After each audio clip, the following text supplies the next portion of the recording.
দর্শকবৃন্দ, আমরা যে আলোচনা তাদেরকে এখন শোনাবো খুবই গুরুত্বপূর্ণ এবং খুবই প্রয়োজনীয়। আপনারা ভিডিওটি দেখবেন এবং শেয়ার করে দিবেন যেন ভারতের প্রতিটা মানুষ এই তথ্যগুলো জানতে পারে এবং ভিডিওটি দেখার সুযোগ পায়।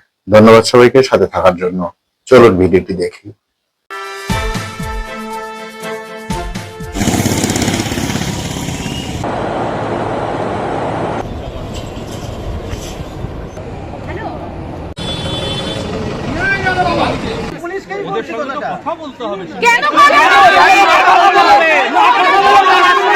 পোস্টমর্টেম হোক নাকি মমতা বন্দ্যোপাধ্যায়কে কেউ বিশ্বাস করে না। ধর্ষকদের নেত্রীকে মমতা ছাড়া আবার কি? নমস্কার বন্ধুরা, শুভ জন্মাষ্টমীর শুভেচ্ছা জানাই। যদিও দিনকাল যা পড়েছে তাতে শুভেচ্ছা ভালোবাসা জানানোর সময়ও নেই। শরীরটা এমনি খুব খারাপ, যা হয় এই সময় ভাইরাল ফিভার, গলায় ব্যথা। তবু এই প্রতিবেদনটা আপনাদের জন্য আমাকে করতে হচ্ছে, তার কারণ আবার কি একটা আর্জিকর কাণ্ড। গত 3-4 দিন ধরে আপনারা দেখেছেন এই যে সিঙ্গুরের একজন নার্স, একটি হাসপাতালে এক নার্সের অস্বাভাবিক মৃত্যু হয়েছে। দীপালি জানা, 24 বছর বয়স, যার বাড়ি হচ্ছে নন্দীগ্রামে। সেই এক কাণ্ড, একেবারে আর্জিকর কাণ্ডের মতন। মমতা বন্দ্যোপাধ্যায়ের পুলিশ পৌঁছে গেল মৃতদেহ দখল করতে। মমতার পুলিশের আর কি কোনো কাজ নেই? যেখানে যেখানে মৃতদেহের সন্ধান পাওয়া যাবে, সেই মৃতদেহে কিছুটা বিতর্ক আছে, মানুষ বিক্ষোভ দেখাতে পারে, সেখানেই মমতার পুলিশ পৌঁছে যায় সেই মৃতদেহটাকে দখল করতে। কোথাও চাকরিহারা শিক্ষকের মৃতদেহ মমতা বন্দ্যোপাধ্যায়ের পুলিশ দখল করতে পৌঁছে যায় জোর জবরদস্তি। কোথাও নার্স অস্বাভাবিক মৃত্যু হয়েছে, মমতা বন্দ্যোপাধ্যায়ের পুলিশ জোর জবরদস্তি মৃতদেহ দখল করতে পৌঁছে যায়। বাংলার মানুষ আর কতকাল মমতা পুলিশের এই অপদার্থতা, এই নোংরামি চোখ বুজে সহ্য করবে আমার জানা নেই। আপনার মেয়েদের ক্ষেত্রে ওই একই রকম ঘটনা ঘটতে পারে, যেটা আরজি করে মেয়েটির ক্ষেত্রে হয়েছে, ডাক্তার বোনটির ক্ষেত্রে হয়েছে, যেটা সিঙ্গুরে এই বোনটির ক্ষেত্রে হয়েছে। হাসখালিতে তৃণমূল নেতার ছেলের জন্মদিনে যে নাবালিকা মেয়েটিকে ধর্ষণ করে মেরে ফেলা হলো এবং তারপর তৃণমূলের নেতারা গিয়ে বাড়ি থেকে জোর করে তুলে এনে মৃতদেহ পুড়িয়ে দিল। আপনাদের ক্ষেত্রেও একই ঘটনা ঘটবে যদি তৃণমূলকে আপনারা আবার 2026-এ ফিরিয়ে আনেন। এবার কি ঘটলো এই মুহূর্তে যেটা খবর, সিঙ্গুরের এই নার্সের দেহ ময়নাতদন্ত শেষ হয়েছে কল্যাণী এমসে। সকাল 10টা থেকে ময়নাতদন্ত শুরু হয়েছিল, প্রায় ঘন্টা 2-3, প্রায় এই মুহূর্তে প্রায় 1টা বেজে গেছে। 3 ঘন্টা ময়নাতদন্ত হয়েছে কল্যাণী এমসে। তার বাবা মার দাবি ছিল যে কল্যাণী এমস বা কমান্ড হাসপাতালেই ময়নাতদন্ত করতে হবে, কারণ মমতা বন্দ্যোপাধ্যায়ের পুলিশ এবং প্রশাসনের উপর কারোর ভরসা নেই। মমতা বন্দ্যোপাধ্যায়ের পুলিশ সিঙ্গুরে এই দীপালি জানার মৃতদেহ দখল করতে পৌঁছে গেল একেবারে হাসপাতালে। জোর জবরদস্তি কলকাতার একটি সরকারি হাসপাতালে নিয়ে এসে তার পোস্টমর্টেম করাতে হবে। বাবা মারা চাইছে সিবিআই তদন্ত, বাবা মারা চাইছে কেন্দ্রীয় কোনো সরকারি হাসপাতালে ময়না তদন্ত করা হোক। মমতার পুলিশ মৃতদেহ দখল করতে পৌঁছে গেল। এক ঝলক দেখুন, মৃতদেহ চুরি করতে গেছে মমতার পুলিশ, এই দৃশ্য, এবং তার বাবা মা কি চাইছে ভালো করে শুনুন আপনারা।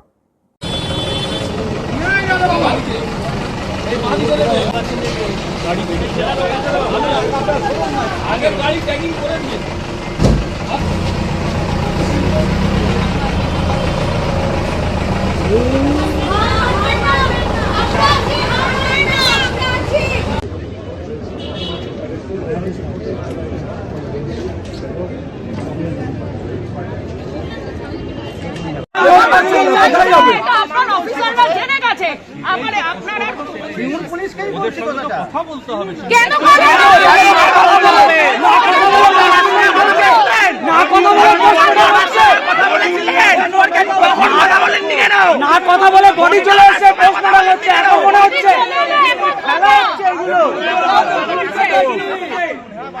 আপনারা কিসে কাজের জন্য আছে? আপনারা কতগুলো ঝান্ডা মরুন দিয়ে উর্দিটা ছেড়ে মা বাবা থেকে কত হবে না হয়ে গেছে, যত পুরো দেশটাকে ধামাচা করে ইয়ে করছে। শুধু ধামাচা মানে তথ্য প্রমাণ লোকাল করছে, ফিল্ম প্রমাণ হচ্ছে, দেহ চালিয়ে চালিয়ে রয়েছে, পুরো তথ্য প্রমাণ লোকাল।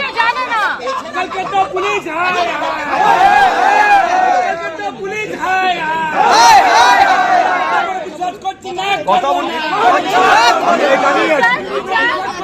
আমরা এখানে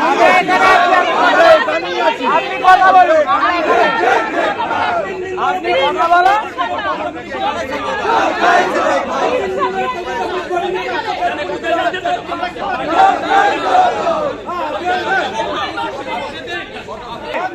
আর আজকাল করবেন না বেঙ্গল পুলিশ বেঙ্গল পুলিশ এই যে পোস্টমর্টেম হচ্ছে, কোথায় চাইছেন পোস্টমর্টেম হোক?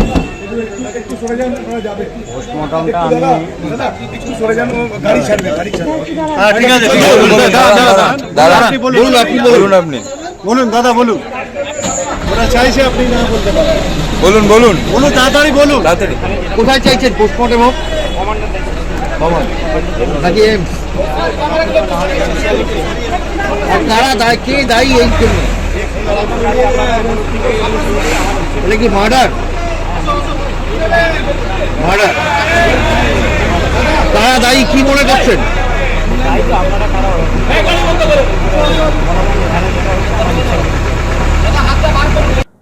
ভয়ঙ্কর বিতর্কের পর কল্যাণী এইমস এর তরফ থেকে পরিষ্কার জানিয়ে দেওয়া হয় যে আমাদের সমস্ত পরিকাঠামো আছে, আপনারা মৃতদেহ নিয়ে আসুন, আমরা ময়নাতদন্ত করব। তারপরে চাপে পড়ে মমতার পুলিশ রীতিমতো গ্রিন করিডোর করে কল্যাণী এইমসে এই মৃতদেহ নিয়ে যেতে বাধ্য হয়। কি দরকার আছে? মমতার পুলিশ তো অলরেডি গল্প সাজিয়েই ফেলেছে এবং তারা এই সিঙ্গুরের এই নার্সের অস্বাভাবিক মৃত্যুর জন্য নার্সিং হোমের মালিক এবং এই নার্সের যিনি প্রেমিক ছিলেন তাকে গ্রেপ্তার করে নিয়েছে এবং তারা প্রমাণ করেও দিয়েছে এই যে নার্সিং হোমের মালিক যাকে গ্রেপ্তার করা হয়েছে সুবীর ঘোড়া আর মৃতার প্রেমিক রাধা গোবিন্দ ঘটন, এই দুজনকে গ্রেপ্তার করা হয়েছে এবং পুলিশ তাদের প্রাথমিক তদন্তে পরিষ্কার জানিয়ে দিয়েছে এই মৃতার প্রেমিক রাধা গোবিন্দ ঘটনের সঙ্গে এই মহিলা দীপালি জানার প্রেমের সম্পর্ক ছিল, প্রেমেই কথা কাটাকাটি হয়, ফলে সে আত্মহত্যা করে এবং এর জন্য তারা নার্সিং হোমের মালিককে দায়ী করে দুজনকে গ্রেপ্তার করে কোর্ট একদম এই কেস ক্লোজ করে দিয়েছে মমতার পুলিশ। আত্মহত্যার ঘটনা, আচ্ছা আত্মহত্যার ঘটনা যদি হবে তাহলে যদি মেয়েটির বাবা মা কমান্ড হাসপাতালে বা কল্যাণী এইমসে পোস্টমর্টমের দাবি করে তাহলে মমতার পুলিশের অসুবিধা কোথায়? মমতার পুলিশ তো জানে প্রেমের সম্পর্কের জন্য আত্মহত্যা করেছে, জানে তো, তাহলে পুলিশ মৃতদেহ দখল করতে পৌঁছে গেল কেন তাড়াতাড়ি? রাত বিরাতে পুলিশ মৃতদেহ চুরি করতে, মৃতদেহ দখল করতে কেন পৌঁছে গেল? পুলিশ যদি জানে এটা প্রেমের সম্পর্কের কারণে টানাপোড়েন এবং তার জেরেই আত্মহত্যা করেছে, তাহলে পুলিশের মৃতদেহ দখল নেওয়ার কি দরকার ছিল?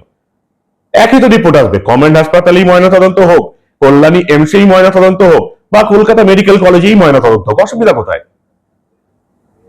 পুলিশ মৃতদেহ দখল করতে কেন পৌঁছে যায়? সুকুমার জেনা ওর দীপালির যে বাবা সে উত্তর দিয়ে দিল।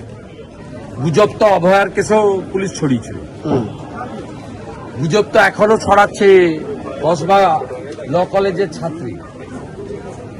মমতা বন্দ্যোপাধ্যায়কে কেউ বিশ্বাস করে না। ধর্ষকদের নেত্রীকে মমতা ছাড়া আবার কে? উনি বোলপুরে গিয়ে বোলপুরের আইসি স্ত্রী এবং মাকে ধর্ষণ করবে বলার জন্য আরো সিকিউরিটি বাড়িয়ে দিয়ে এসছেন অনুব্রত মণ্ডল। উনি অভয়াকে তাড়াতাড়ি পুড়িয়ে দিয়েছে বলে সোমনাথকে পানিহাটির চেয়ারম্যান করে দিয়েছেন। ধর্ষণকারীরা এখানে পুরস্কৃত হয়। তাই পুলিশকে বলবো বিনীত গোয়েলের মতো আপনিও গুজব ছড়াবেন না। এই রাজ্যের পুলিশের উপর, পুলিশ মন্ত্রীর উপরে, তার স্বাস্থ্য ব্যবস্থার উপরে কারোরই কোনো আস্থা নেই, দলমত বর্ণ ধর্ম নির্বিশেষে। এবং অভয়াকাণ্ডের পরে তো জিরো, এদের ক্রেডিবিলিটি এখন জিরো। সুকুমার বাবুর ডিমান্ড হচ্ছে, আমি এলাকার এমএলএ, আমার দায়বদ্ধতা আছে, আমি 48 ঘন্টা ক্লোজলি এটাকে সাপোর্ট দিচ্ছি, কথা বলছি, প্রয়োজনে বাড়িতেও যাব, সবই করব, তার টাইম এখনো আসেনি। সেখানে তার বক্তব্য হচ্ছে যে আপনারা যে কোনো কেন্দ্রীয় হসপিটালে পোস্টমর্টম করান অথবা কোনো কেন্দ্রীয় হসপিটাল থেকে ডাক্তারকে এনে রাজ্য সরকারের হসপিটালে পিএমটা করিয়ে দেন, আমি আপনাদের ডাক্তারদের হাতে বা আপনার পুলিশের উদ্যোগে ময়না তদন্ততে আমি রাজি নই। লাঠিচার্জ করে বডি নিয়ে এসছে মেডিকেল কলেজে, ওখানে যারা প্রতিবাদ করেছিল লাঠিচার্জ করেছে। বাবা মাকে ওখানকার আইসি চ্যাংদোলা করে ঠিক সেই আরজিকরের মতো এখানে মেডিকেলে আসার পরে তমগ্ন ঘোষ, ডক্টর পার্থ, প্রচুর মানুষজন সেখানে আরো সংঘবদ্ধ হয়ে ব্যাপক প্রতিবাদ করেন। করার পরে আপাতত তাকে রেফ্রিজারেশন করে বডিকে রাখা হয়েছে, কিন্তু বাবা মা সই করেননি। তাদের দাবি একটাই, যেখানে খুশি ময়না তদন্ত করুন, executive magistrate camera, video recording সহ, এবং যে কোনো কেন্দ্রীয় সরকারের হসপিটাল থেকে পোস্টমর্টম যারা করেন বিশেষজ্ঞ ডাক্তার, তাদেরকে রেখে করতে হবে। এই যে 26,000 শিক্ষকের চাকরি বাতিল হয়ে গেল, তাদের একজন শিক্ষক সুবল সোরেন, যার গতকাল মৃত্যু হয়েছে 15ই আগস্ট স্বাধীনতা দিবসে। ডাক্তারি সার্টিফিকেটে কি লেখা থাকবে? মস্তিষ্কে রক্তক্ষরণের জন্য মৃত্যু। সেই মস্তিষ্কে রক্তক্ষরণ কেন হলো? প্রবল চাপ। কিসের চাপ? চাকরি চলে যাবার চাপ। তার জন্য কারা দায়ী? মমতা বন্দ্যোপাধ্যায়ের সরকারের দুর্নীতি দায়ী। তার জন্য কারা দায়ী? মমতা বন্দ্যোপাধ্যায়ের সরকারের শিক্ষামন্ত্রী পার্থ চট্টোপাধ্যায় দায়ী। তার জন্য কারা দায়ী? মমতা বন্দ্যোপাধ্যায় সরকারের চোর দুর্নীতিবাজ এসএসসি, কলকাতা হাইকোর্ট এবং সুপ্রিম কোর্ট যাদেরকে চোর দুর্নীতিবাজ বলেছে খাতায় কলমে, সেই এসএসসি দায়ী। সুপ্রিম কোর্ট, কলকাতা হাইকোর্ট বলছে এসএসসি চাকরি চুরি কাণ্ডে জড়িত। সেই এসএসসি আবার পরীক্ষা নেবে, কারা তাকে অনুমতি দিচ্ছে? কলকাতা হাইকোর্ট এবং সুপ্রিম কোর্ট। কি অদ্ভুত ব্যাপার না আমাদের বিচার আইন ব্যবস্থা। মমতা বন্দ্যোপাধ্যায়, পুলিশ, এই সুবল সোরেন, তারও মৃতদেহ দখল করতে পৌঁছে গেল হাসপাতালে। কি অদ্ভুত ব্যাপার, একটা পুলিশ একজন শকুনের মতন মৃতদেহ দখল করতে ছুটে বেড়াচ্ছে। এই পূর্ব মেদিনীপুরের নন্দীগ্রামের এই মেয়েটির বাবা মার চাপে শেষ অব্দি এই নার্স দীপালির পোস্টমর্টেম হলো কল্যাণী এইমসে। রেজাল্ট আমরা জানতে পারবো, রেজাল্ট আসার পরে বুঝতে পারবো যে এই মৃত্যুটা অস্বাভাবিক কিনা, বা ও আত্মহত্যা করেছে না, বা বেড়ে ঝুলিয়ে দেওয়া হয়েছে কিনা, এটা আমরা কল্যাণী এইমসের রিপোর্ট পাওয়ার পর জানতে পারবো।